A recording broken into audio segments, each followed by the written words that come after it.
Hi friends, welcome to not వైద్యం. ఈరోజు మనం చాలా మంది కూడా కాల్ చేసి అడుగుతుంటారు, సార్ మేము వయసు 50 సంవత్సరాలు 60 సంవత్సరాలు చాలా బలహీనంగా ఉన్నాము, సెక్స్లో పార్టిసిపేట్ చేయలేకపోతున్నాము, శరీరం సహకరించడం లేదని చాలా మంది కూడా అడుగుతుంటారు. అయితే కొంతమందికి ఇక్కడ కొన్ని అపోహలు ఉన్నాయండి. ఏంటంటే వాళ్ళు మేము వయాగ్రాలు వాడుతున్నాము అయినా కూడా మాకు ఫలితం ఉండడం లేదు, వయాగ్రాలు వేసినా కూడా మాకు సరైనగా స్పందించడం లేదు. సో దీనికి ఎలా అంటారు? చాలా మందికి తెలియని విషయం ఒకటి అంటే ఇక్కడ రెండు విషయాలు మనం గుర్తుపెట్టుకోవాలండి. ఒకటి, కేవలం అంగం గట్టిపడడం వల్ల ప్రయోజనం లేదండి. అంగం గట్టిపడడానికి మీకు టెడాల్ఫిన్స్ 50 mg, సిడాల్ఫిన్స్ 100 mg ఇవి మీకు వయాగ్రాలు అందుబాటులో ఉన్నాయి, నో ప్రాబ్లం.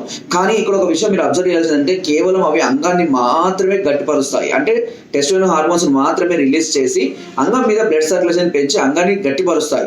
కానీ మీరు వయసు పడిన తర్వాత మీకు సెక్స్ లో పార్టిసిపేట్ చేయాలంటే కనీసం ఒక 10 నుంచి 15 నిమిషాల పాటు మీరు పార్టిసిపేట్ చేయాలంటే మీకు శరీరం యొక్క స్టామినా అనేది చాలా అవసరం. ఎందుకంటే కేవలం అంగం గట్టిపడడం వల్ల మీకు ఎలాంటి ప్రయోజనం ఉండదు. అది చేయడానికి మీ బాడీ అంతసేపు యాక్టివ్గా ఉండడానికి, అన్నిసార్లు మీరు చేయడానికి ఇన్సర్ట్ చేసిన తర్వాత మీరు ఎక్సర్సైజ్ చేయడం కొరకు కూడా బాడీ స్టామినా చాలా అవసరం.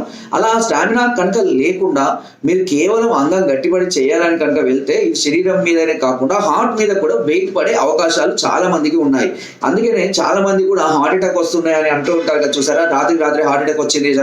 కొన్ని సందర్భాల్లో నేను తెలుసుకున్న వాళ్ళలో ఏమవుతుందంటే వీళ్ళు రతిలో అధికంగా పార్టిసిపేట్ చేయడం కోసం, లేదంటే అధిక తీవ్రతతో చేయడం కోసం, ఎక్కువగా ఉధృతంగా చేయడం కోసం నానా రకాలైనటువంటి సిడాల్ఫిన్స్, టెడాల్ఫిన్స్ ఇవి వాడుకుంటూ తద్వారా వాళ్ళు పార్టిసిపేట్ చేయడం, శరీరం సహకరించకపోయినా కూడా ఎటువంటి తృప్తిపరచడం కోసం బలవంతంగా శరీరాన్ని అంటే ఎక్కువ ఒత్తిడికి గురి చేయడం, ఎక్కువగా ఉన్న ఎనర్జీ కన్నా ఎక్కువ ఎనర్జీని ఉపయోగించడం వల్ల శరీరం మీద ప్రెషర్ అనేది పెరుగుతుంది. తద్వారా హార్ట్ కి బ్లడ్ పంపింగ్ అనేది ఎక్కువగా చేయాల్సి వస్తుంది మళ్ళీ స్టామినా కోసం.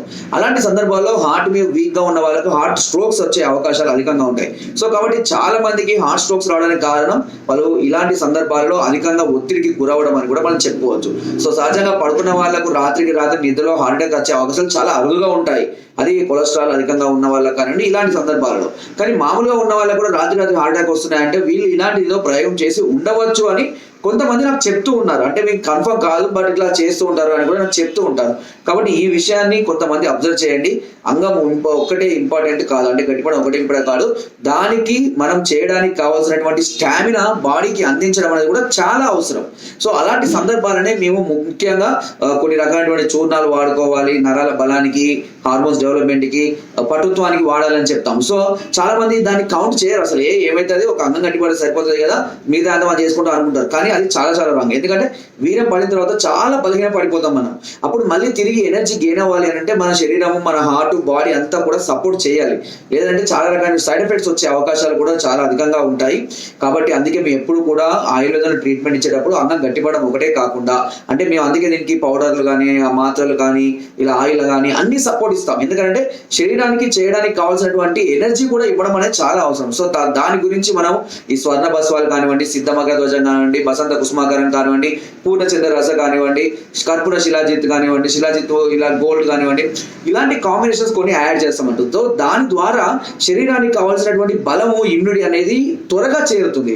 సో కాబట్టి అంగం గట్టిపడ్డా కూడా మీకు చేయడానికి కావాల్సినటువంటి స్టామినా ఉంటుంది, ఎలాంటి సైడ్ ఎఫెక్ట్స్ ఉండవు, బాడీ కూడా మీకు సహకరిస్తుంది. కాబట్టి అప్పుడు మీకు ఎలాంటి ఇబ్బంది ఉండవు. సో చాలా మంది వయాగ్రాల వల్ల సైడ్ ఎఫెక్ట్స్ రావడానికి గల కారణాలు ఇవే. సో మీ శరీరం యొక్క బలం అనేది ఇంపార్టెంట్, మీ అంగ స్తంభన అనేది రెండు ఇంపార్టెంట్. ఏదో ఒకదాన్ని మెయింటైన్ చేయడం వల్ల లాభం అనేది ఉండదు. కాబట్టి ఈ విషయాన్ని అందరూ అర్థం చేసుకుంటారని అనుకుంటున్నాను. సో ఎప్పుడు కూడా స్ట్రాంగ్ గా ఉండాలి, మీ బాడీ కూడా స్టామినా ఉండాలి, స్ట్రాంగ్ గా ఉండాలి, ఎనర్జెటిక్ గా ఉండాలి, పటుత్వం ఉండాలి. కాళ్ళలో, పిక్కలో, తొడలలో పటుత్వం కూడా గట్టిగా ఉండాలి. అలా ఉన్నప్పుడు మాత్రమే మీకు సెక్స్ పర్ఫెక్ట్ గా చేయగలుగుతారు. అలా లేకుండా కేవలం మీకు స్తంభన కోసమే చూస్తే కనుక చాలా రకాల సమస్యలు ఎదుర్కొంటారు. ఓకేనా? సో ఇలాంటి సమస్యలతో మీరు బాధపడుతున్నా, లేదా ఇంకా మరేదైనా ఆలోచనలు కానీ, ఏదైనా డౌట్స్ కానీ మీకు ఉన్నట్లయితే మమ్మల్ని సంప్రదించవచ్చు. దీని కొరకు కింద నెంబర్స్ కి ఫోన్ ద్వారా, వాట్సాప్ ద్వారా, లేదా కింద డిస్క్రిప్షన్ మా యొక్క అడ్రస్ కూడా నేరుగా వచ్చి మమ్మల్ని సంప్రదించి మీ అన్ని రకాల సమస్యలకు సలహాలని, సూచనల్ని, అవసరమైన మెడిసిన్స్ కూడా పొందవచ్చు. మీరు రాలేని పరిస్థితుల్లో ఉంటే సమస్య తెలియజేసి కొరియర్ ద్వారా కూడా మెడిసిన్ తెప్పించుకునే అవకాశం నాటు వైద్యం మీకు మొదటి నుంచి అందిస్తుంది. నా వీడియో కనుక మీకు నచ్చినట్లయితే లైక్ చేయండి, షేర్ చేయండి అండ్ సబ్స్క్రైబ్ చేయడం మాత్రం అస్సలు మర్చిపోకండి. Thank you.